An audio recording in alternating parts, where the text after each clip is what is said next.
নমস্কার, দেখছেন কলকাতা টিভি। আপনাদের সঙ্গে রয়েছি আমি ঋষিকেশ। শুরু করছি বাংলা বলছে।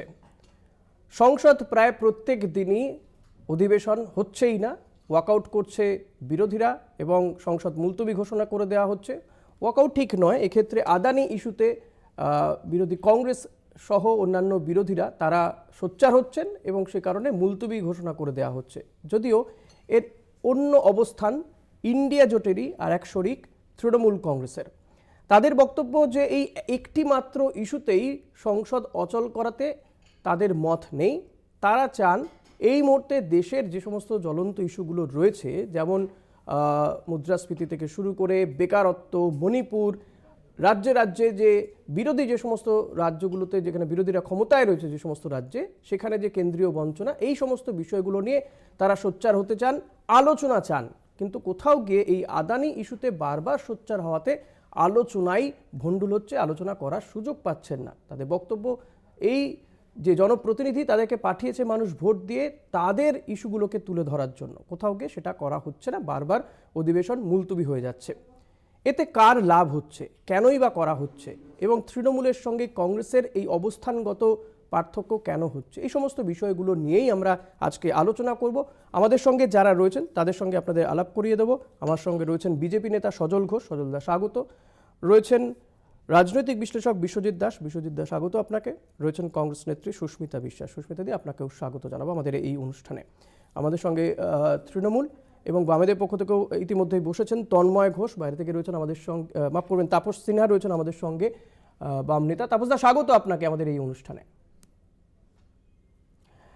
আমাদের অতিথিদের সঙ্গে এই বিষয়গুলো নিয়ে আলোচনা করব, কিন্তু ঠিক কি বক্তব্য তৃণমূল কংগ্রেসের, কংগ্রেসই বা কি চাইছে, এই সমস্ত কিছু নিয়ে একটি প্রতিবেদন আপনাদের দেখাবো। আদানি ইস্যুতে উত্তাল সংসদ, দিনের পর দিন অচল সংসদ। সংসদে আলোচনার সুযোগ হাতছাড়া, বিরোধীদের হাতিয়ার করে মুখ রক্ষা শাসকের। মুলতবি নয়, আলোচনা চায় তৃণমূল। মার্কিন মুলুকে আদানি ইস্যুতে সামান জারি হয়েছে সংস্থার কর্ণধার গৌতম আদানি সহ 7 জনের নামে। ভারত সরকারের একাধিক আধিকারিককে মোটা অর্থ ঘুষ দেওয়ার অভিযোগে আমেরিকার গোয়েন্দা সংস্থা FBI তদন্তের ভিত্তিতে সেখানকার আদালতে মামলা রুজু হয়েছে। গত লোকসভায় আদানি গোষ্ঠীর বিরুদ্ধে হিন্ডেনবার্গ রিপোর্ট নিয়ে তোলপাড় হয় গোটা দেশ, যার আজ পরে সংসদের অধিবেশনে। আদানি কাণ্ডে প্রধানমন্ত্রী নরেন্দ্র মোদীর বিবৃতির দাবি করে বিরোধীরা। তার জেরেই দিনের পর দিন সংসদ অচল হয়ে পড়ে। বিরোধীদের বিক্ষোভকে হাতিয়ার করে বস্তুত সরকার পক্ষ অধিবেশন মুলতবি ঘোষণা করে নিজেদের মুখ রক্ষা করত। আদানি ছাড়াও দ্রব্যমূল্য বৃদ্ধি, বেকারত্ব থেকে শুরু করে মণিপুরের জাতি দাঙ্গার মতো যেসব জ্বলন্ত ইস্যু বিরোধীদের হাতে ছিল, তা সংসদে আলোচনার সুযোগ হাতছাড়া হয়েছে। সপ্তদশ লোকসভার সেই অভিজ্ঞতা থেকে শিক্ষা নিতে চেয়েছে তৃণমূল।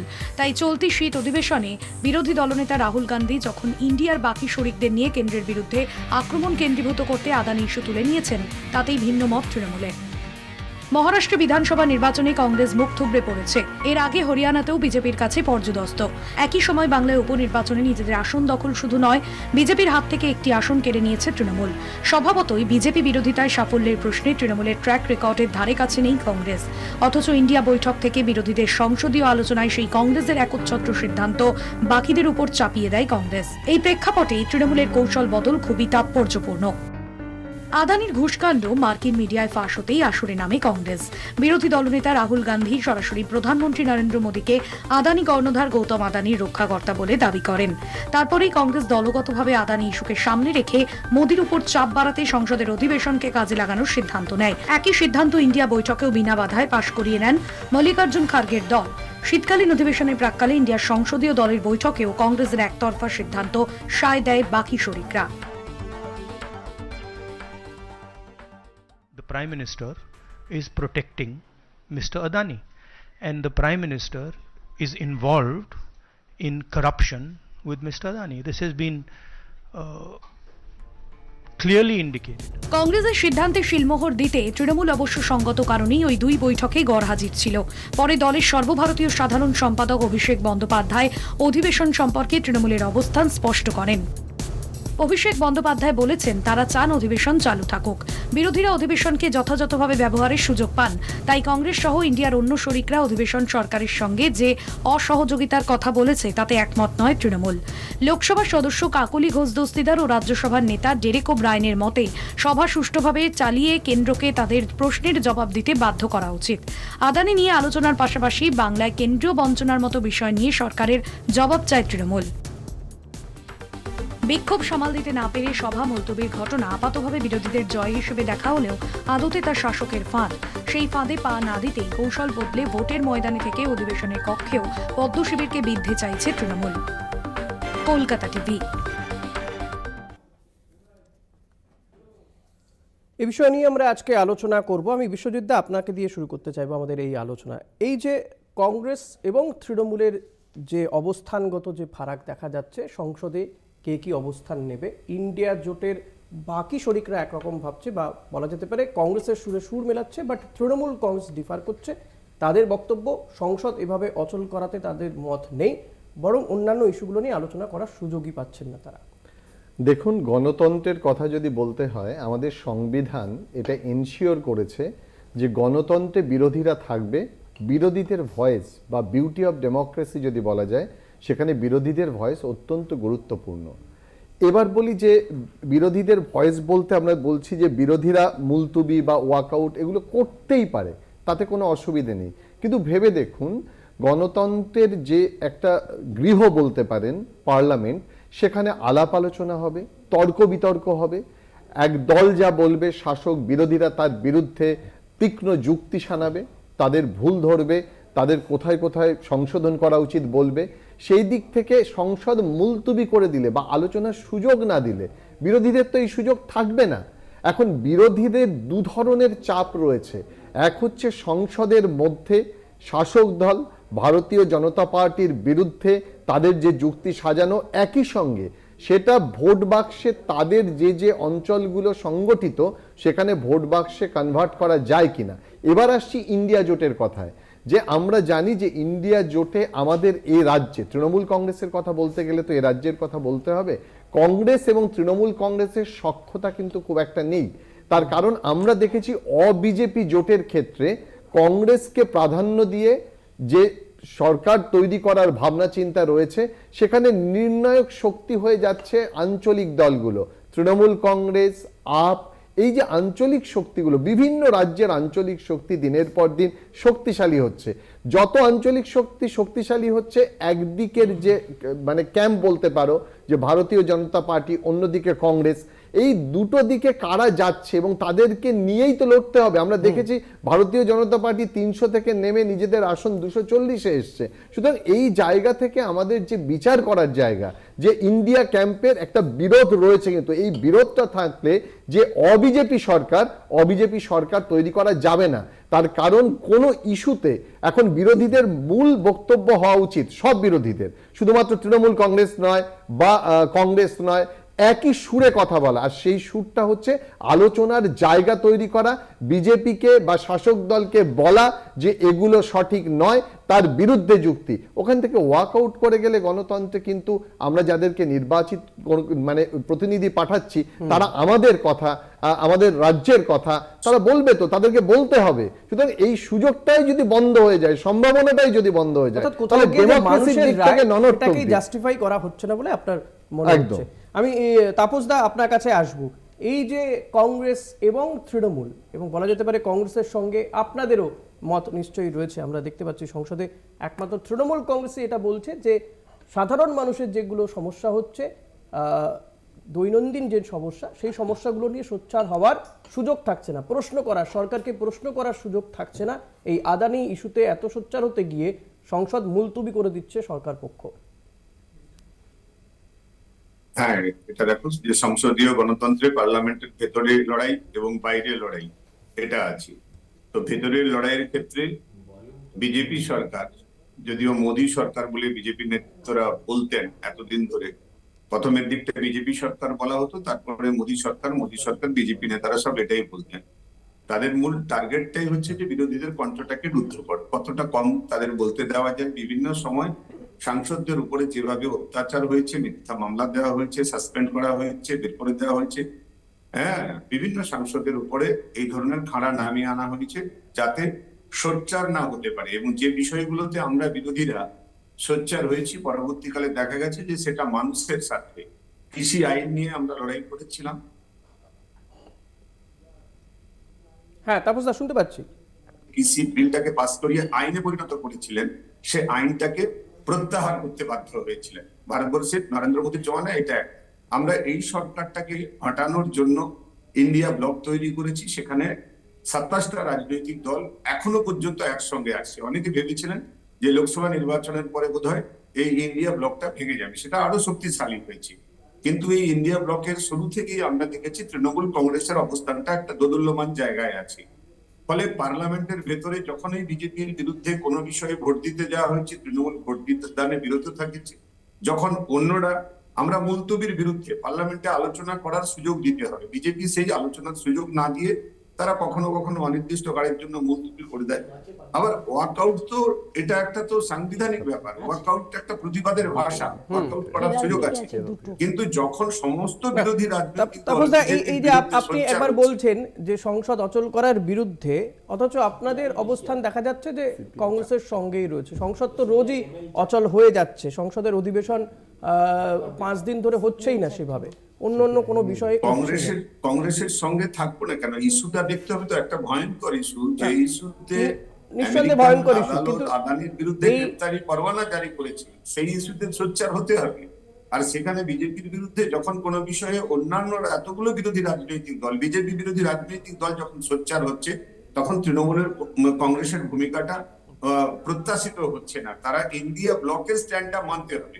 সংসদ অধিবেশনের আগে ইন্ডিয়া ব্লকের মিটিং হলো, সেই মিটিং এ তৃণমূলের কোনো প্রতিনিধি গেলেন না। এর মধ্য দিয়ে কি বার্তা ওনারা দিতে চান? তাহলে কি আন্তরিকভাবে বিজেপির বিরুদ্ধে লড়াই করার কোনো মানসিকতা আছে?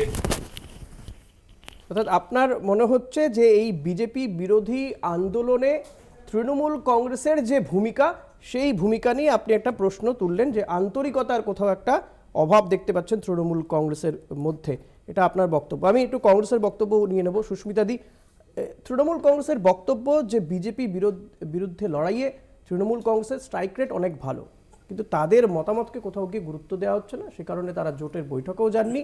এবং এক্ষেত্রে মমতা বন্দ্যোপাধ্যায় যে সিদ্ধান্ত নিয়েছেন যে তারা এই বিষয়গুলো নিয়ে, আমি অলরেডি বলেওছি, সেটা নিয়ে তারা আলোচনা চাইছেন। ইতিমধ্যে আমাদের সঙ্গে তৃণমূলের অতিথি যোগ দিয়েছেন তন্ময় ঘোষ। তন্ময় দা, স্বাগত আমাদের এই অনুষ্ঠানে। আমি সুস্মিতা দির কাছে যাই। সুস্মিতা দি কাছ থেকে জানতে চাইবো যে আপনার প্রাথমিক রিয়াকশন কি, কিভাবে দেখছেন এই বিষয়টাকে? সবচেয়ে বড় কথা হচ্ছে সংসদীয় গণতন্ত্রে বর্তমানকে আমরা বলবো যে একটা কালা টাইম যাচ্ছে।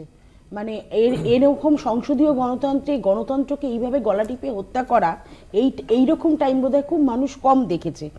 এবার বিষয়টা হচ্ছে তৃণমূলের কথায় আসা যাক। তৃণমূল 17টা বিলে সংসদে না করে, সাইন না করে তারা কিন্তু বেরিয়ে গেছিলেন। এই কথাটা সারা ভারতবর্ষের মানুষ জানে এবং ভারতবর্ষের মানুষ দেখেছে। যখন ইন্ডিয়া ব্লকের সমস্ত জোট শরিকরা যখন সবসময় একটা বিষয় এগ্রি করে সেইটা নিয়ে তারা মুভ করতে গেছে, সে সময় তৃণমূল পিছনে হটে গেছে। এই 17টা বিলে তাদের যখন সাংসদরা ওয়াকআউট করলো, সেই জায়গায় দাঁড়িয়ে তৃণমূলের কি বক্তব্য ছিল এটা আমাদের জানার খুব দরকার ছিল, কিন্তু সেই বক্তব্য স্পষ্ট করে আমরা কোনোদিনও জানতে পারিনি। এবং পরবর্তী ক্ষেত্রে আমরা কি দেখেছি, যখন আজকে কৃষি বিল থেকে শুরু করে যতগুলো এক ভাইটাল বিষয় আমরা যখন বিরোধিতা করেছি সংসদে, তখন তারা বিরোধিতা করেনি, এখানে দাঁড়িয়ে ক্যা ছি করেছে, অথচ সংসদে তাদের ভূমিকা কি ছিল এটা একটা বিরাট প্রশ্নবোধক জায়গায় চলে আসছে। আজকে আদানির এগেনস্টে যখন প্রশ্ন তোলা হচ্ছে, ইন্ডিয়া ব্লক যখন আদানির এগেনস্টে যখন কথা বলছে, তখন মমতা ব্যানার্জি চুপ করে থাকছেন। তার কারণ একটাই, তার কারণ তিনি এখন তাজপুরে বন্দরের চেষ্টা করছেন। যদি আদানির হাত ধরে সেখানে একটা শিল্প অন্তত করতে পারেন, বিজিএমে এত লক্ষ লক্ষ কোটি কোটি টাকা খরচা করে তো কোনো ফল হচ্ছে না, একটা তো ফল পেতে হবে। আর একটা জায়গা আসল যদি জায়গাটা, আমার একটা বিষয় একটু বলুন, এই আদানি নিয়ে এই হিন্ডেনবার্গের রিপোর্ট যখন 2023 সালে জানুয়ারি মাসে বেরিয়েছিল, তখন আপনারা সোচ্চার হয়েছিলেন সংসদে। হ্যাঁ, তারপরে অনেকগুলো নির্বাচন গিয়েছে, কতটা সুফল পেয়েছে? আমরা বারংবার বলেছি, কতটা ভোট বাক্সে তার আমরা কতটা বারংবার transfer করতে বলেছি পেরেছে? যে আজকে ভারতবর্ষের ব্যবসাটা একটা মনোপলি হয়ে যাচ্ছে এবং ভারতবর্ষের আজকে 1% মানুষের হাতে 70% সম্পত্তি ভারতবর্ষে চলে গেছে। তৃণমূলের কি বক্তব্য যে তন্ময়দা এক্ষেত্রে বাম এবং কংগ্রেসের বক্তব্য যে কোথাও গিয়ে সংসদে আপনাদের ভূমিকা নিয়ে প্রশ্ন উঠছে এবং তাদের বক্তব্য যে আন্তরিকতা এই ইন্ডিয়া জোটের মধ্যে থেকে আপনাদের আন্তরিকতার কোথাও একটা অভাব পরিলক্ষিত হচ্ছে। দেখুন, প্রত্যেকটা রাজনৈতিক দলের তাদের নিজস্ব কৌশল থাকে তারা কিভাবে সংসদে সে বিভিন্ন বিষয়কে তুলে ধরবে এবং সেখানে তাদের যে পরিষদীয় দল থাকে তারাই ঠিক করেন। এক্ষেত্রে বাকি রাজনৈতিক দলগুলোর মতোই তৃণমূল কংগ্রেসেরও সংসদীয় দলের যে পরিষদীয় দল আছে সেই পরিষদীয় দলে যারা আছেন দায়িত্ব দিয়েছেন নেত্রী, কারণ সেই সংসদীয় দলের চেয়ারপারসন তো তিনি যেভাবে বলছেন সেইভাবে চলছে। কিন্তু বিষয়টা তা নয়। সুস্মিতা দিদি যে একটা কথা বললেন, আমি একটা বিষয় দিয়ে শুরু করতে চাই।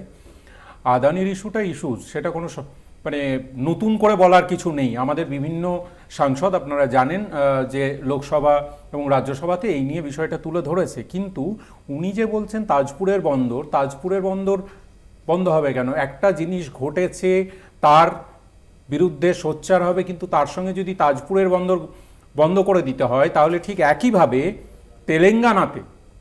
তেলেঙ্গানাতে আদানিদের যে প্রজেক্টগুলো আছে সেইগুলো তেলেঙ্গানা সরকার তো কংগ্রেস সরকার, তাহলে তারা কি সেগুলো বন্ধ করেছে? বন্ধ করেনি। বিরোধিতার সঙ্গে এইটা দুটোকে গুলিয়ে ফেললাম। মানে রাজনীতি এবং ইনভেস্টমেন্ট দুটো আলাদা বিষয়। এখন তাজপুরের বিষয় নিয়ে হয়তো সুস্মিতাদি জানেন না যে আবার ওপেন টেন্ডার করা হয়েছিল, সেই টেন্ডারে কোথাও এখন আদানি নেই, সুতরাং সেখানে আবার নতুন টেন্ডার ফ্লোট হয়েছে, সেখানে কারা পাবেন সেই মতো নিয়ম মতো হবে সেখানে। এবং এটা কেন্দ্র এবং রাজ্যের একটা সমন্বয়ের বিষয় আছে ফেডারেল স্ট্রাকচার অনুযায়ী, সেই মতোই এগোচ্ছে এক। আর দ্বিতীয় কথা হচ্ছে সংসদে আমরা মনে করি যে মানুষের প্রতিনিয়ত যে দুর্ভোগগুলো যে এলাকা থেকে নির্বাচিত সাংসদরা যাচ্ছেন সেইগুলো তুলে ধরার বিষয়ে আমাদের প্রচেষ্টা আরও বেশি করে থাকবে। কারণ সংসদ যদি বিজেপি কি চায়? বিজেপি চায় যে সংসদ অচল থাকুক, তাহলে তারা একটার পর একটা বিল পাস করিয়ে দেবে।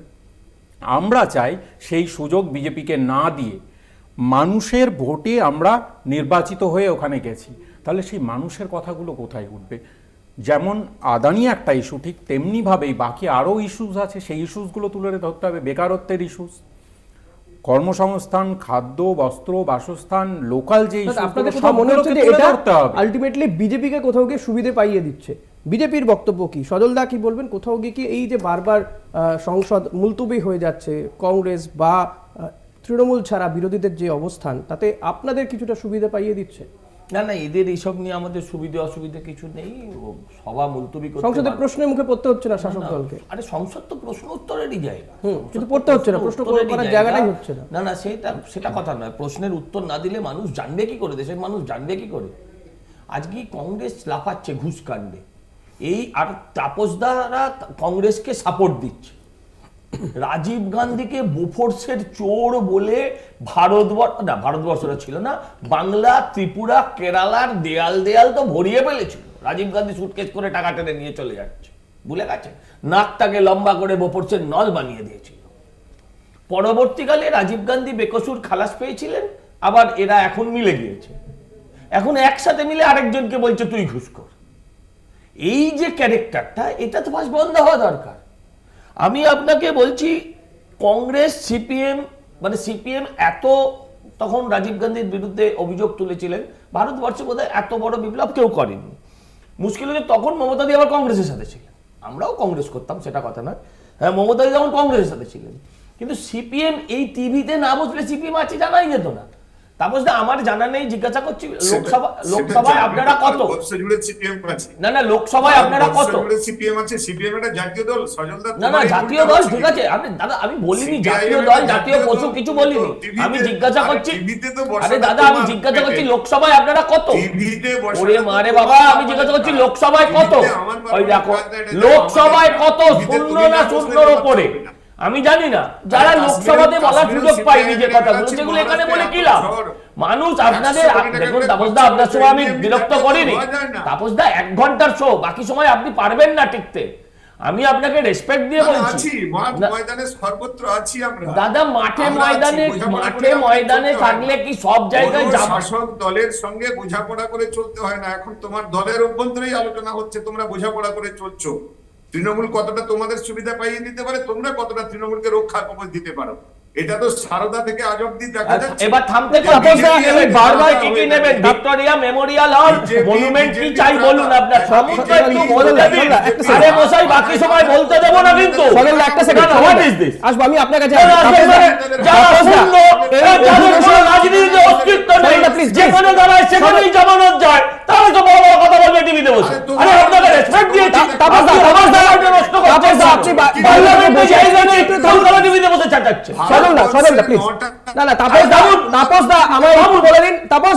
আমায় একটু বলে দিন, এই যে বারবার সংসদ অচল হচ্ছে, মানুষের যে প্রশ্নগুলো আমি সারাক্ষণ বলবো, আমি আপনার কাছে যদি আমি না বলতে পারি সারাক্ষণ বলবো এবং কোন সময় তাপসদাকে বলতে দেবো। আমি আপনার কাছে, এটা কার লাভ হচ্ছে? আরে শুনুন, এরা এই ধরনের কাজ করবেন না।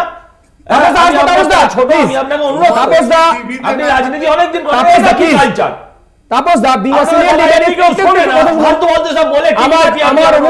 অনুষ্ঠান সঞ্চালনা করতে সহযোগিতা করুন প্লিজ। তাপসদা, আপনি বাইরে থেকে বসে আছেন, আমি জানি একটু সমস্যা হয়, ডিলে হয় কিছুটা। সজলদা, না আমি যেটা জানতে চাইছিলাম, সিপিএম পার্লামেন্টে কত? 0 না 0-র উপরে আমি ঠিক বলতে পারবো না। হ্যাঁ, আমার যেটা বক্তব্য হচ্ছে, তাপসদা এক্ষুনি বললেন হিন্দি আমরা স্ট্রং হচ্ছে, আবার তৃণমূলকে গাল দিচ্ছে। যদি মনে হয় তৃণমূল আপনাদের সঠিক দায়িত্ব পালন করছে না, তারা বিজেপির সঙ্গে মিলে আছে, সীতারাম ইয়েচুরিকে তো আর প্রশ্ন করা যাবে না। আপনাদেরকে প্রশ্ন করতে চাই, এর আগে যখন অভিষেক বন্দ্যোপাধ্যায় কি ইডি রেখেছিল, ওই প্রায় স্মৃতি তর্পণের মতন একটা চেয়ার ফাঁকা রেখে ফুলমালা বেলপাতা ধূপধুনো কেন দিয়েছিলেন? উত্তর দিতে হবে তো। আপনাদের পাশের জায়গাটা অভিষেককে, মমতা বন্দ্যোপাধ্যায়কে কেন ছেড়ে দিতেন? উত্তর দিতে হবে তো, আপনাকে উত্তর দিতে হবে। এবার বলি কংগ্রেসের কথা, বললো গণতন্ত্রের খুব কালা টাইম যাচ্ছে। হ্যাঁ, সোনিয়া গান্ধী, রাহুল গান্ধী আর প্রিয়াঙ্কা গান্ধী 3 জনে যদি সংসদে থাকে, তাহলে গণতন্ত্রের কালা টাইম তো যাবেই। যখন পুরো পরিবার ঢুকে পড়েছে, তখন বলছে কালা টাইম যাচ্ছে। আরে বলুন, এর থেকে ভালো টাইম কখনো ছিল না। তিনজনই এখন ভারতবর্ষের পার্লামেন্টে আছে। বলছে ব্যবসাটা কথা শুনে বোঝা যাচ্ছে আপনারা রাজনৈতিকভাবে দেউলিয়া হয়ে গেছেন। আচ্ছা, আমি দেউলিয়া হয়েছি? আপনার কথা শুনে তাই মনে হচ্ছে। আমি দেউলিয়া হয়েছি? আপনি আবাদ হয়েছেন তো? আচ্ছা, বললেন ভারতবর্ষের ব্যবসাটা মনোপলি হয়ে যাচ্ছে। আমি আপনাকে একটা কথা বলি, যে এই তাপস দ্বারা সেই 70-72 সালে, তখন আমরা এই কচি বাচ্চা, তখন থেকে শুনে আসছি যে কংগ্রেস হচ্ছে বিল্লাদের পার্টি, কংগ্রেস টাটাদের পার্টি, ভারতবর্ষের পুরো অর্থনীতিটা 8টা ফ্যামিলির হাতে চলে গেছে, 10টা ফ্যামিলি। সেদিন কোথায় ছিলেন? আজকে তাদের সাথে জোট বেঁধেছেন। আচ্ছা, লজ্জা শরম বলে কি কিছু আছে আপনাদের?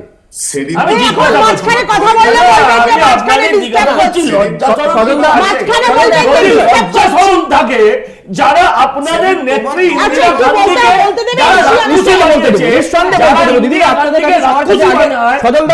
রাজীব গান্ধীকে বোপর্সের দালাল বলে, তাদের সঙ্গে হাত মেলান আপনাদের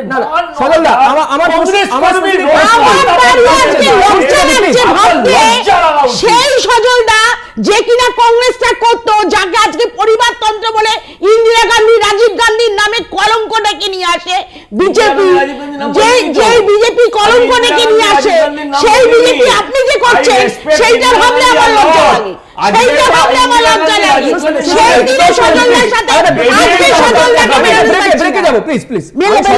প্রশ্ন ছুড়ে দিয়ে যাবো ব্রেকে, যে আমার বক্তব্য যেখানে না এমন ছুড়ে দেবো না যেটা আপনি লুকতে পারবেন না।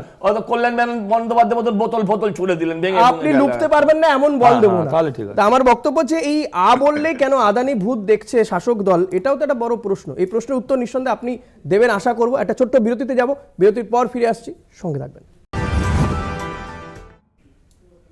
ফিরলাম বিরতির পর, দেখছেন বাংলা বলছে, আপনাদের সঙ্গে আমি ঋষিকেশ। আমি বিশ্বজিৎ দা আপনার কাছে আসবো, যে এই যে বারবার লোকসভা মুলতুবি হয়ে যাওয়া আদানি ইস্যুতে, যেটা তৃণমূলের যে বক্তব্য, বিজেপির বক্তব্য আমরা শুনলাম, আমার প্রশ্ন এখানে আখেরে লাভটা কার হচ্ছে?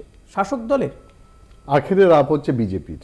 কেন আমি বলছি, তখন এই যে তর্ক বিতর্ক চলছে, চিৎকার চেঁচামেচি হলো যে ভারতীয় জনতা পার্টি নাকি কর্পোরেটদের দ্বারা বিকিয়ে গেছে। আপনি আমাকে বলুন তো, ভারতবর্ষে কোন সরকার কর্পোরেট দ্বারা নিয়ন্ত্রিত হয়নি? কংগ্রেস জামানায় আমি একের পর এক মানে কর্পোরেট সংস্থার নাম বলবো যারা সরকারের নির্ণায়ক ছিল। সুতরাং এখন কংগ্রেস অন্য কথা বলতে পারে, এটা বিজেপিরও মানতে হবে, কংগ্রেসকেও মানতে হবে যে আমাদের ডেমোক্রেসিতে সে স্কোপ আছে এবং যথেষ্ট পরিমাণে সে স্কোপটাকে ব্যবহার করেছে।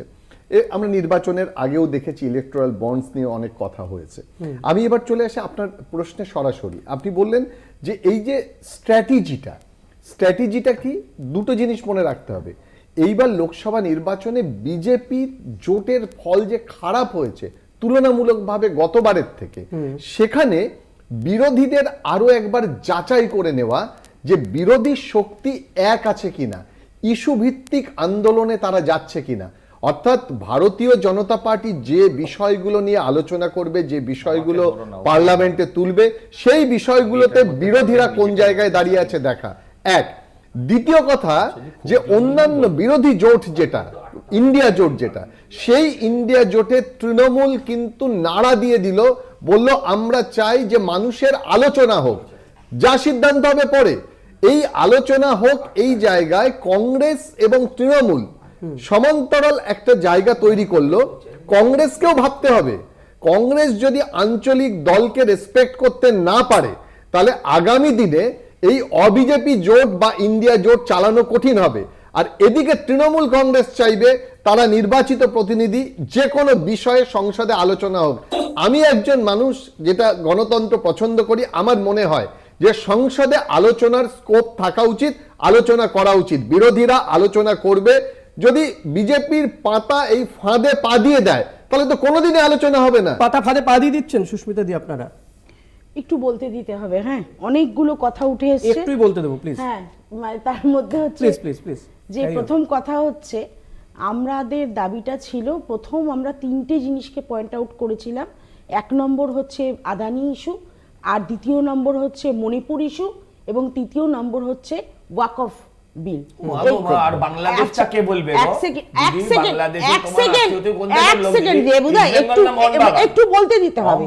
এবার বিষয় বলতে দিয়েছো না, আমি বলতে দিয়েছি, ঠিক আছে বলো। আমি কারো বেলায় ডিস্টার্ব করিনি। এবং সেই কথাটা হচ্ছে, এবং পরবর্তী ক্ষেত্রে বাংলাদেশের যে এখন ইস্যুটা এই যে উঠে আসলো, এবং সেটাকেও আমরা পয়েন্ট আউট করেছি।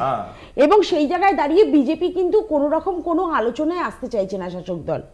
আর যারা কিনা বলছে এই জায়গাতেই তো তৃণমূল কংগ্রেসের প্রশ্ন বা বিশ্বজিৎ দাও বলছেন এই আদানি নিয়ে শুধু একটা ইস্যুতে সোচ্চার হওয়াতে বাকি ইস্যুগুলো নিয়ে আলোচনার সুযোগই হচ্ছে না। না, আমরা তো বলছি আমরা আলোচনা চাইছি, তারা তো আলোচনা করতে চাইছে না।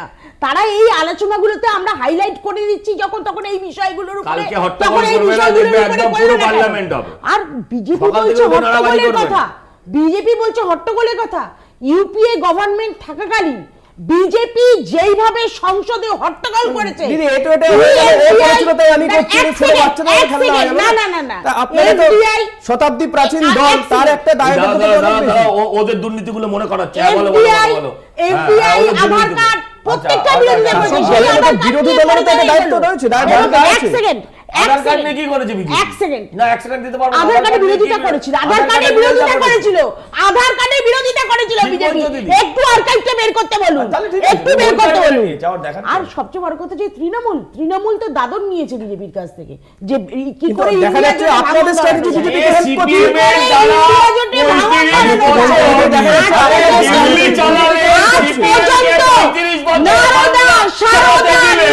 এখন এইসব কথা বলছে, নিষ্পত্তি হয় দিদি আপনারা স্ট্র্যাটেজি কোথাও গিয়ে বিজেপিকে হেল্প করছে না দেখা যাচ্ছে। আপনারা আন্ডারস্ট্যান্ডিং, আরে সিপিএম দেখো ভুল হচ্ছে, তাপস দা তো কবে সোশ্যাল মিডিয়ার মা বাবার সাথে একবার দেখা করলো না। সুস্মিতা আপনাদের লজ্জা হচ্ছে। এই সুস্মিতা দি তাপস দাকে বলতে দিন প্লিজ। তাপস দা, আপনাদের স্ট্র্যাটেজি কোথাও ভুল হচ্ছে? আপনারা তো কোথাও গিয়ে আপনারা যে স্ট্র্যাটেজি নিয়েছেন তাতে বিজেপির হেল্প হচ্ছে। না, আমাদের স্ট্র্যাটেজি কোথাও কোনো ভুল হয়নি। আমি প্রথমে সজলদাকে বলবো যে কমিউনিস্ট পার্টি কি কেন এটা একটু পড়ে নেওয়া। কোন কমিউনিস্ট পার্টি? কয়েকশো কমিউনিস্ট পার্টি আছে, আগে কোন কমিউনিস্ট পার্টিতে কথা বলছেন সেটা বলুন। আচ্ছা, সিপিআইএম সেভাবে বলুন। ঘোষণা করে নিতে হবে, সাংবাদিকরা, অন্যান্য রাজনৈতিক দলের নেতারা পরে আর কি। হ্যাঁ, কি করে সিপিআইএম এখনো পর্যন্ত জাতীয় দল? আসলে আজকে তুমি আমি জাতীয় দলের কথা নিয়ে আমি কোনো বিচার, আমি কোনো কথা বলিনি, আমি মেনে নিয়েছি জাতীয় দল। সজলদা টিভিতে, আরে জাতীয় দল আমি মেনে নিয়েছি, আপনি ওটা নিয়ে বলুন না। সজলদা, ওকে একটু বলতে দিন। আমায় কি করেছে? বলতে দিন। আমি বলবো, আমি কথা কথা বলতে বলবো। দিন। এটা আমার সাথে কোঅপারেট করুন প্লিজ। আপনি চলে গেছো, কোথায় চলে যাবো? আমি তো বসে যাচ্ছি। তুমি তোমার জন্মের আগে চলে যাচ্ছ, তোমার দলের জন্মের আগে চলে যাচ্ছ। তাতে কি হয়েছে? আলোচনা হচ্ছে 2024। আরে আমি তো আপনাকে দেখে আমার তো ডাইনোসরে চলে যাওয়ার ইচ্ছা। সজলদা প্লিজ প্লিজ, আজকে CPM মূল ইস্যু থেকে সরে যাচ্ছি প্লিজ। এই যে তাপসদা, বললেন আমাদের ইস্যুতে যে কর্পোরেটের সঙ্গে নিয়ে শিল্প কলকারখানা করতে হবে, কিন্তু কর্পোরেট দ্বারা একটা রাজনৈতিক দল পরিচালিত হবে, এটা হতে আপনি তো পারে না। কংগ্রেসের বিরুদ্ধে আজকে কথা বলছেন, BJP একই না? রাজনীতিকরা কর্পোরেট দ্বারা পরিচালিত হচ্ছে। কর্পোরেট মেড হয়ে গেছে। না না, আপনি কংগ্রেসের সময় যে কথা বলতেন যে 12টি পরিবারের হাতে দেশের 88% তাপসদা, বলতে গলি গলি মে চোর হ্যায়, রাজীব গান্ধী তাপসদা, চোর হ্যায়। এটা একটু বোঝান। এদের বলুন। তাপসদা, এখানে কিরকম তৃণমূল বিজেপি সব মিলেমিশে একাকার হয়ে গেছে, বোঝা যাচ্ছে না বলতে দিতে কে হবে। কোন দলের প্রতিনিধিত্ব করে। তাপসদা, আমায় একটু বুঝিয়ে দিন দর্শকদেরকে যে এই আদানি ইস্যুতে আলটিমেটলি সাধারণ মানুষ কি পাচ্ছে, সাধারণ মানুষ কতটা আপনাদের এই ইস্যুর সঙ্গে সম্পৃক্ত হচ্ছে। আপনারা তো খেটে খাওয়া রুটি যাদের টান পড়ে তাদের নিয়ে কথা বলেন, মাটির তারা মানুষের তোদের নিয়ে হয়ে কথা কথা বলেন। বলে না। তারা কি ওদের হয়ে কথা বলে? তাহলে বলবে। সেই দাবিগুলো কোথায়? সেই দাবিগুলো সংসদে উঠতে পারছে কি? জিতি মহারাষ্ট্র, এই ঝড়ের বাজারে একটা হলো এমএলএ, আমরা সিপিআইএম জিতি, মানুষের লড়াইটা করছি, কৃষক নিয়ে, একটা আসন পেয়েছেন আপনি একটা আসন পেয়েছেন বলে খুশি হয়ে যাচ্ছেন। সেখানে আদানি আমার দেশকে, যেখানে আপনারা মনে করছিলেন মহারাষ্ট্রে আপনারাই জোট জিতবে, মহাবিকাশ আঘাড়ি জোট জিতবে বলছিলেন, মহাবিকাশ আঘাড়ি জোট জিতবে বলছিলেন। দুর্নীতিগ্রস্ত লুঠেরাদের কাছে থাকছে, এইবার রাজ্যে তৃণমূলের পাশে থাকে। এই রাজ্যেও বলুন, দুর্নীতি ইস্যুকে আদৌ কাজ করছে? আপনারা রোজ চিৎকার করছেন তৃণমূলের বিরুদ্ধে একাধিক দুর্নীতি ইস্যু নিয়ে, একটাও কাজ করেছে? কোন ভোটে সুফল পেয়েছেন? ইস্যুটা 12টা বাজিয়ে দিয়ে কোন ভোটে আমি সুফল একটা কথা পেয়েছেন? বলবো, আমি আজিকার একটু ইস্যুটার বলি। সর্বনাশ তো আপনারাই করলেন। এবার আমাকে বলতে দিতে হবে। আজ বর্ণালী দত্তের কি বিচার দিয়েছিলেন? সজলদা, তাপসদার মধ্যে ডুয়াল চলছে তো, আমি ডুয়াল জানতে চলছে। চাই ওই 12 জন সন্ন্যাসীকে জ্যান্ত পুড়িয়ে মেরেছিলেন, হ্যাঁ, বাংলাদেশিদের থেকে আপনারা জামাতের থেকে মোটেও ভালো ছিলেন না কখনো। তাপসদা, বুঝতে পেরেছি, এখন তাপসদা, সিভিল স্টেটে তাপসদা, সন্ন্যাসী please, please, থাকছেন, please, সজলদা, তাপসদা, আপনারা please, কেউ কোনোদিন আমি রাজনৈতিক একটু তন্ময়দার তন্ময়দার স্ট্যান্ড নিয়ে অনেক প্রশ্ন উঠছে, তন্ময়দার কাছে আসুন। তাপসদা প্লিজ, ব্যক্তি আক্রমণে যাবেন না প্লিজ। তাপসদা প্লিজ, কি বলছেন আপনি? তাপসদা না, তাহলে একটু ডিবেট হবে না এরকম আক্রমণে বললে। যেতেই দেব না আমি। তাপসদা প্লিজ, কি বলছেন? আপনি বলুন, শুনতে সিনিয়র পাচ্ছি না। পলিটিশিয়ান, কোন ব্যক্তি বললে আক্রমণে debate কেউ হবে যাবেন না না। প্লিজ। বয়স হলে কি সবাই পলিটিশিয়ান আমরা ভালো হয়? একটা সুষ্ঠু সুন্দর আলোচনা করতে চাই। তন্ময়দা, প্রথম কথা হচ্ছে যেভাবে চিৎকার চেঁচামেচি হচ্ছে তাতে মাইক লাগবে না, তো আমি আমার বলার সময় আমাকে বলতে দিতে হবে, কারণ আমি বাকি কারো মনে আছে আমি ডিস্টার্ব করিনি, আমাকে আমার সময়টা বলতে দিতে হবে। প্রথম কথা হচ্ছে এই যে বারবার বিভিন্ন প্রশ্ন উঠছে যে তৃণমূল কংগ্রেস কি করছে, বিজেপির সঙ্গে কোথাও একটা শার্টগার্ড করছে, এরকম বিভিন্ন প্রশ্ন উঠছে। আমার একটা সহজ প্রশ্ন সমস্ত বিরোধী দলের কাছে পশ্চিমবাংলায় দাঁড়িয়ে, সেটা হচ্ছে যখন নির্বাচনে লড়াই, আমরা একটা সংসদীয় গণতন্ত্রে বাস করি, সংসদীয় গণতন্ত্রে যারা পার্টিসিপেট করে তাদের ফাইনাল জাজমেন্ট হয় যে মানুষ কি রায় দিচ্ছে। সেই মানুষের রায়ে বারবার দেখা যাচ্ছে বিজেপির বিরুদ্ধে দাঁতে দাঁত চেপে লড়াইটা মমতা বন্দ্যোপাধ্যায়, অভিষেক বন্দ্যোপাধ্যায়, তৃণমূল কংগ্রেস করছেন, এবং সেই করার ফল আমরা একটার পর একটা নির্বাচনের রেজাল্টে দেখতে পাচ্ছি। দ্বিতীয় কথা, কেন আপনারা এই সদ্য ঘটে যাওয়া 6টা উপনির্বাচন, তার আগে লোকসভা নির্বাচনে বাংলা নিয়ে কথা বলছি, আমি বাংলা নিয়ে কথা বলছি। এই বাইনারি ভিশন আপনারা ভাঙতে পারছেন না কেন? আপনারা গত 6টা উপনির্বাচনে মিনিমাম 2000 ভোট পেয়েছেন, মিনিমাম 2000 ভোট পেয়েছেন, ম্যাক্সিমাম 13,000 ভোট পেয়েছেন। এই যে বাংলার বাইরে আমরাও উপনির্বাচনে একদম জিতেছেন, কিন্তু কিন্তু ভোটটা ভোটটা হরিয়ানার পরে ভোটটাই দিতে 10টা করে ভোট পেয়েছেন, তারও কম পেয়েছেন। আমার বক্তব্যটা অন্য। শুনুন, এক মিনিট, এক লাইন শুনুন, আপনার ভালো লাগবে, আমি ঝগড়া করব না। তন্ময়দা, আপনি আমায় বলুন, উদয়ন ঘোষ 57 ভোটে হেরেছিলেন, 57 ভোটে, তার 6 মাসে হয়নি, 3-4 মাসের মধ্যে ওখানে ভোট হয়েছিল, বলবেন না আগে 1 লাখ ভোটে জিতেছিলেন। আমি আপনাকে বলছি 6 মাস আগে লোকসভার ভোট হয়েছে, জুন মাসের 4 তারিখে বোধহয় ভোটের রেজাল্ট বেরিয়েছিল, আমার মনে আছে, কারণ ওই দিন আমি হেরে গেছি। জুন মাসের 4 তারিখে। হ্যাঁ, আমি বলছি, এবারে আমি আপনাকে বলছি, আপনি আমাকে একটা কথা বলুন, এই সিতাই থেকে এই সিতাইয়ের বিধায়ক তখন 13 গুণ না দিদি, লোক, আপনার পয়েন্টটা তো আপনি তখন বলতে পারতেন, আমি তো বলেননি। এই লোকটা 10,000 ভোটে জিতেছিল, 10,000 ভোটে জেতার পর তার স্ত্রীকে দাঁড়ান করালেন। আমি স্ত্রী রাজনীতি করতেন বা করতেন না আমি জানি না, হয়তো করতেন, আমি বলছি স্ত্রী এখন পেলেন সেখান থেকে 1,30,000, মানুষের রায়। কিন্তু আমি বলছি এই মানুষের রায় জননেতাটাকে, এবার আমি জিজ্ঞাসা করছি, ভবানীপুরে মমতা ব্যানার্জি হারলেন, মমতা ব্যানার্জি, আর আপনাদের জননেত্রীর নাম হলো মমতা বন্দ্যোপাধ্যায়। আমি ঠিক এই যে 7 লাখ ভোটে একদম আমি শুধু একটা উদাহরণ দেবো, আমি 7 লাখ। এক মিনিট একটা উদাহরণ দেবো। সজলদা যেটা বললেন একদম, লোকসভা ভোটে এই রায় ছিল, 6টা উপনির্বাচনে, বিধানসভায় হচ্ছে, একই সঙ্গে লোকসভা নির্বাচনে মহারাষ্ট্রের নির্বাচন হয়েছিল, এবং সেখানে মহারাষ্ট্রের যে আসনগুলোতে ইন্ডিয়া জোটের প্রার্থীরা হিউজ মার্জিনে জিতেছিলেন, ঠিক সেই একই সময়ের ব্যবধানে মহারাষ্ট্রে বিধানসভা নির্বাচন হয়েছে। সেই একই নির্বাচনে কি করে সেখানে বিজেপির ক্যান্ডিডেট ওই রকম ভাবে ভোটে জিতে গেল? এক, দ্বিতীয় কথা হচ্ছে বিজেপির আরো যেটা হচ্ছে, ঠিক ওই নির্বাচনেই দেখা যাচ্ছে যে ভোট মানে পড়েছে তার থেকে কাউন্টেড ভোট বেশি। তাহলে আপনি এখানে প্রশ্ন করছেন পশ্চিমবাংলায় তো অন্তত সেটা হয়নি, মহারাষ্ট্রে হয়েছে, পশ্চিমবাংলায় সেটা হয়নি। আর যদি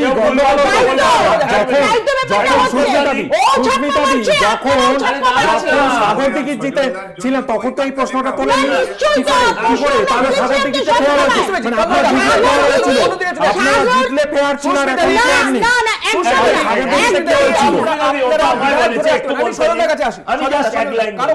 বলেছেন যে বিজেপি লোকসভায় খুব খারাপ রেজাল্ট করেছে, খুবই খারাপ রেজাল্ট করেছে।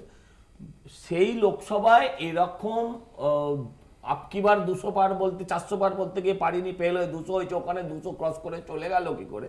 এই যে ব্যাপারটা, আমি আপনাকে প্রশ্ন করি, আপনাদের ওখানে কোনো লোক নেই, জন নাই, ঠিক আছে, হ্যাঁ, কিন্তু তাপসদা এক্ষুনি বলেছেন তাই জানতে পেরেছি, ওখানে মহারাষ্ট্রে ওদের একটা এমএলএ আছে, তো তারা তো ওখানে প্রতিবাদ করতে পারতো। আমি বলছি ওই মুম্বাইয়ের একটা রাজনৈতিক দলকে দেখেন, আপনি এক্ষুনি বলছেন আমি বাঙালি বাংলারই বলবো, ঠিক আছে, আপনি এখন বাংলার বাইরে বেরিয়েছেন, আপনারা মাঝে মাঝে উত্তরপ্রদেশ ঘুরতে যান, আমি বলছি এই প্রশ্নটা অভিষেক বন্দ্যোপাধ্যায় কবে করেছে? একবারও করেনি। এই অভিযোগ ওখানকার বিরোধী শরদ পাওয়ার করেছেন, আচ্ছা উদ্ধব ঠাকরে করেছেন, কেউও করেছেন, ওইখানকার কোনো রাজনীতিবিদ এইটা নিয়ে কথা বলেনি, কিন্তু এখানে তো সবাই এটা নিয়ে আলোচনা করছে। আপনি এটার উত্তর দিন। না বলেছেন তো, আমরা আমাদের একটা এই নির্বাচনের আগে সজলদা এই নির্বাচনের আগে মহারাষ্ট্র নির্বাচনে আমি মনে করিয়ে দিচ্ছি সজলদা, আমি মনে করিয়ে দিই এই ইলেকশন কমিশন অফ ইন্ডিয়া যে biased election commission of India, সেটা ডেরেক ওব্রায়েনের নেতৃত্বে অলরেডি আমাদের লোকজন যখন ইলেকশন কমিশনে ডেপুটেশন দিয়েছিল এবং তারা টাইম চেয়েছিল যে এই রকম ঘটনা ঘটতে পারে, আপনারা এর বিরুদ্ধে ব্যবস্থা নিন, তাদেরকে সময়ই দেওয়া হয়নি। আমরা তো পাঠিয়েছিলাম আমাদের 5 জন প্রতিনিধি। ইলেকশন যেটা এখানে তন্ময় বাবু আর সজলদা দুজনে একটা গান গাইতে পারেন, মোরা যাত্রী একই তরণী কাটতি। হ্যাঁ, নির্বাচনের ক্ষেত্রে আপনাদের দুজনের আপনারা শুধু গালি দিয়ে যান, মমতা বন্দ্যোপাধ্যায় আর অভিষেক বন্দ্যোপাধ্যায়কে গালি দিলে ভোট পাওয়া যায় না। তাপসদা, আপনি আর ডাইনোসর দুটোই এখন মানুষের কাছে কাজের রাজনীতি নিয়ে আসতে হয়। ডাইনোসর দুটোই এখন তন্ময়দা, এইরকম হুঙ্কার অনেক ওই যারা বলছে তারাও বলেছিল। আপনাদের হয়তো কথা বলছেন, কথা বলতে দিন প্লিজ। রাজনীতির সম্ভাবনা প্রতিবাদ করেনি।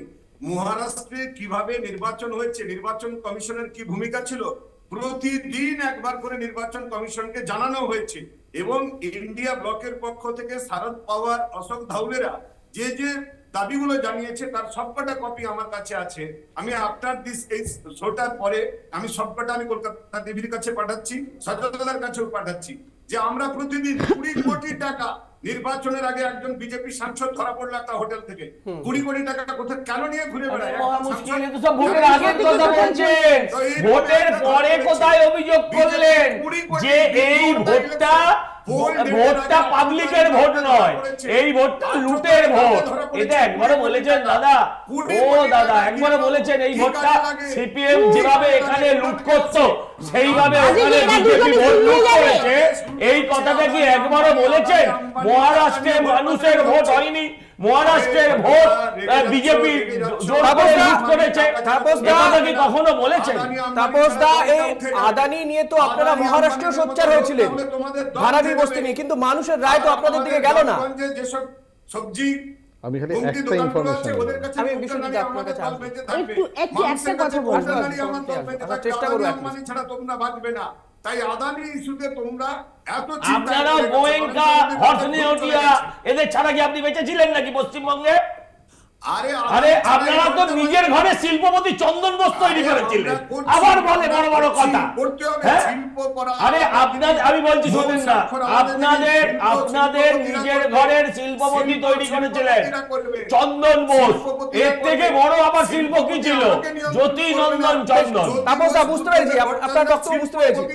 আমি বিশ্বজিতের কাছে আসবো। তাপসদা প্লিজ দেখুন, একটা নিরপেক্ষ বিশ্বজিৎ আপনার কাছে যেটা স্পেসিফিক প্রশ্ন নিয়ে আসবো। শিল্পপতিকে নিয়ন্ত্রণ করতে, আর এখন শিল্পপতিরা তোমাদের নেতাদের নিয়ন্ত্রণ ভুল করছে। হচ্ছে। নরেন্দ্র মোদী তাপসদা, আপনার বক্তব্য বুঝতে পেরেছি। গোয়েঙ্কাকে জ্যোতিবাবু নিয়ন্ত্রণ করতেন? হ্যাঁ, জ্যোতিবাবু নিয়ন্ত্রণ করতেন। ও আচ্ছা, এটাও খারাপ, গণতন্ত্রে এটাও খারাপ। যে একজন শিল্পপতিকে একজন কমিউনিস্ট নেতা নিয়ন্ত্রণ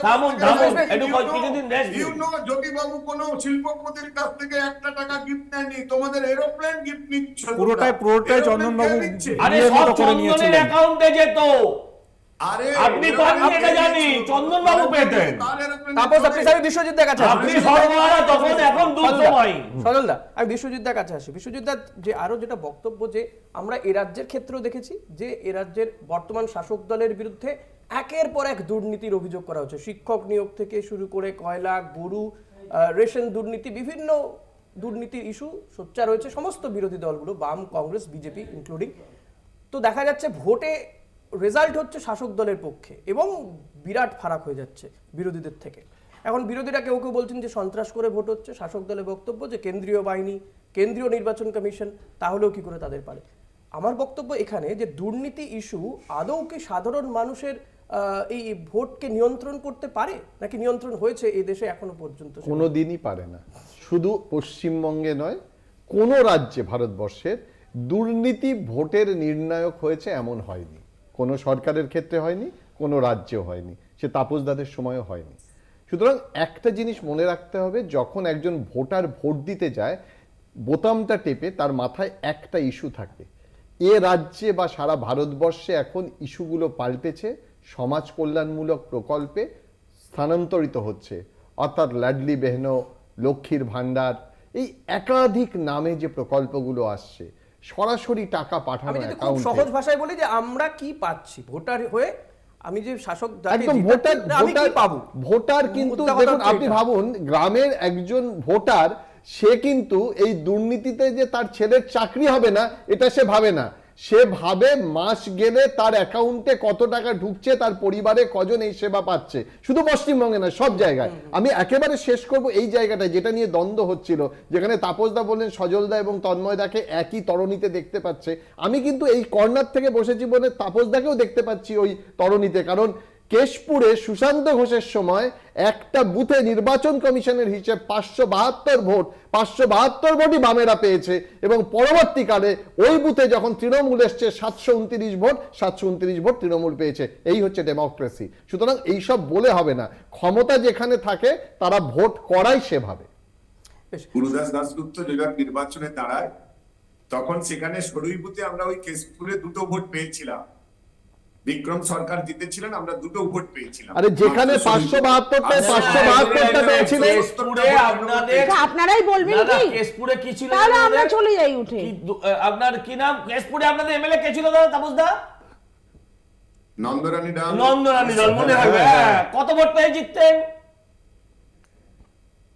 ওই তো এক ওটা লাখ জনগণের 1 ভোট লাখ। ছিল। জনগণের কেন? ভোট, সে তো জনগণের ভোট। অনিল আপনি বসু, কাকে defend করছেন? নিগমানন্দ সহ, 140 অনিল বসু, নিগমানন্দ সহ, 1992 সালে ব্যারাকপুরে অনিল বসু কত ভোটে জিততেন? আরে দেবুদা, এই কাকে আরামবাগের defend অনিল করছেন? বসু, আরামবাগে। ব্যারাকপুরে তরিত্তবদা, একটার পর একটা না, উদাহরণ আমরা দিতে পারি। তৃণমূলকে ডিফেন্ড করছি। আয়নায় ওনাকে দেখাচ্ছে। আচ্ছা, যাই হোক, সুস্মিতাদি, এই এবার দুর্নীতি বিষয়টা ইস্যু, দুর্নীতি ইস্যু যেটা বিশ্বজিৎ দাও বললো, যে ইস্যু যে ভোট বাক্সে তার প্রতিফলন হয় না, সেটা মোটামুটি দেশের বিভিন্ন প্রান্তে এ রাজ্যেও পরীক্ষিত। তা সত্ত্বেও আপনারা এই ইস্যুতেই কেন স্টিক করে আছেন? দেখুন, সবচেয়ে বড় কথা হচ্ছে বাংলায় এবং বুঝতে পারছেন না? বাংলায় আজকে কোন না issue না নিয়ে কথা? এক সেকেন্ড একটু বলতে দিতে হবে। আপনি যদি আপনার আপনি কোশ্চেনটা আরো একটু শানিত কনসেপ্টটাকে করলেন। যদি আমার উপরে থুপে দেন তাহলে তো হবে না, না। আপনাকে তো আপনি বলতে একটা দিয়েছি। narrative সেট করে দিচ্ছেন। আপনাকে এবার বলতে দিয়েছি, আমি বলতে কোশ্চেনটা বিষয়টা হচ্ছে দেখুন, আজকে বাংলায় একের পর এক দুর্নীতি হচ্ছে। আপনি নিজেই বলেন, কয়লা, বালি, অভিযোগ, পাথর। অভিযোগ, আমি অভিযোগটা হ্যাঁ, বলেছি, হ্যাঁ, অভিযোগটা নিয়োগ- বলুন, মানে নিয়োগ আপনাদের অভিযোগ। ত্রিপলও বাদ যাচ্ছে না। বিশ্ব বাংলা ত্রিপলও লোকের বাড়ির শ্রাদ্ধে লেগে যাচ্ছে, তৃণমূল নেতার বাড়িতে। তা যাই হোক, এরকম বিভিন্ন দুর্নীতি হচ্ছে, এটা অস্বীকার করার জায়গা নেই, এবং সেই দুর্নীতিগুলো নিয়ে আন্দোলন চলছে বিভিন্ন জায়গায়। কিন্তু একটা জায়গা অস্বীকার করলে চলবে না, আজকে তৃণমূলের যে এই যে এখানে জয় জয়কার হচ্ছে, যে বারংবার তারা জিতছে, এটা আমাদের বিরোধীদের নিশ্চয়ই কোনো জায়গায় খামতি আছে, অস্বীকার করার কোনো জায়গা নেই। খামতি নিশ্চয়ই আছে বলেই তৃণমূল সেই জায়গাটা করতে পারছে। এবং তার সাথে একটা জিনিস মানতে হবে, যেটা একদম বিশ্বজিৎদা বললো, আমি বিশ্বজিৎদার সাথে একদম একমত। মানুষ মনে করছে মানে তার নিজস্ব স্বার্থ, আমার কতটা কি চরিতার্থ হবে। আমার মেয়ে, আমি লক্ষ্মীর ভান্ডার পাচ্ছি, আমার বাড়িতে 4টে মেয়ে, 4জন মহিলা আছে, 4000 টাকা মাসে আছে। এইখানেই তো এবং সবচেয়ে এই স্বার্থ চরিতার্থটা অস্বীকার করলে এরকমই হবে না। এবার বিষয়টা হচ্ছে সেই জায়গায় দাঁড়িয়ে তার মেয়ে ধর্ষিতা হতে পারে, সেই চিন্তা তার নেই। তার ছেলে কালকে চাকরিটা পাবে না, সেই চিন্তা তার নেই।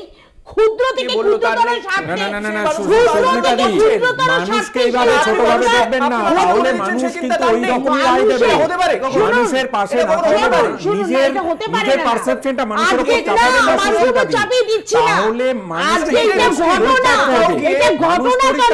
অস্বীকার করার জায়গা নেই।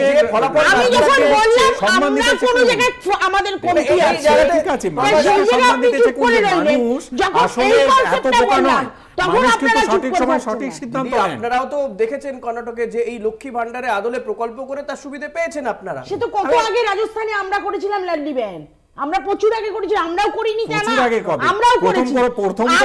প্রথম আমরা করেছেন সমাজ মমতা কল্যাণমূলক, বন্দ্যোপাধ্যায়। আমরা সমাজ এটা বাংলায় পথ দেখান, মমতা রাজস্থানে আগে বন্দ্যোপাধ্যায় হয়েছে। দেখেন।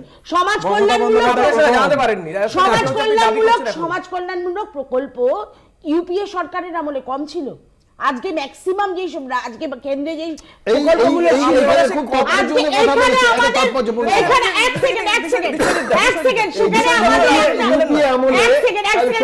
এক সেকেন্ড ইউপি আমলে প্রচুর প্রকল্প ছিল, আজও সেই প্রকল্পগুলো চলছে, কিন্তু আমাদের প্রচারে প্রকল্পের কথা আমাদের মানুষের প্রচারে কাছে খামতি ছিল।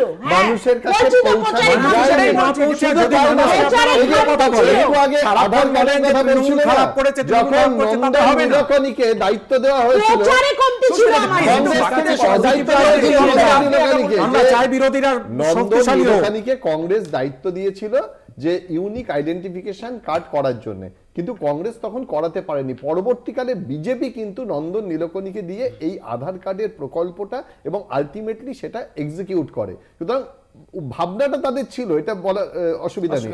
আর সমাজ কল্যাণমূলক প্রকল্প থাকতে পারে, কিন্তু মানুষ জানতো না, মানুষের কাছে পৌঁছাতো না, ব্যালট বক্সে কনভার্ট করা হয়নি, কিন্তু সেটা তৃণমূল বা অন্যান্য রাজ্যে ব্যালট বক্সে কনভার্ট ন্যারেটিভটা মানুষের কাছে পৌঁছে দিতে গেলে মানুষের কাছে পজিটিভ রাজনীতি নিয়ে যেতে হবে, যে আমরা কি দিতে চাই, মানুষের চাহিদা কি। আপনাদের মতো ভাই প্রচার করতে পারিনি, এত ব্যবসায়ী আপনারা সারাদিন গালিগালাজ করছেন, নেগেটিভ রাজনীতি মানুষ দেয় না। মানুষ তার খাদ্য বস্ত্র বাসস্থান নিয়ে কি করছে সেটা জানতে চায়, মানুষের কাছে সেটা নিয়ে যান।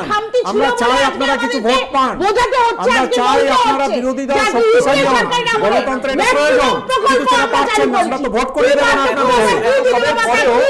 ইন্ডিয়া জোটের সমস্ত শরিকের মত নেওয়া কেন হচ্ছে? আজকে যেই আবাস যোজনা, এক সেকেন্ড যেই আবাস যোজনা এবং যেই 100 দিনের কাজ সময় নেই,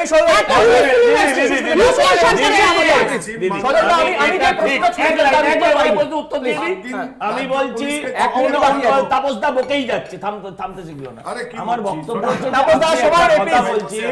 ঠিকই বলেছে দিদি, যেটা বলছেন সেটা ঠিকই বলছেন যে সুস্মিতা দি, যে কংগ্রেস আমলে 100 দিনের কাজ হয়েছে, আবাস যোজনা হয়েছে, বিধবা ভাতা দেওয়া হয়েছে, সব ঘোষণা হয়েছে,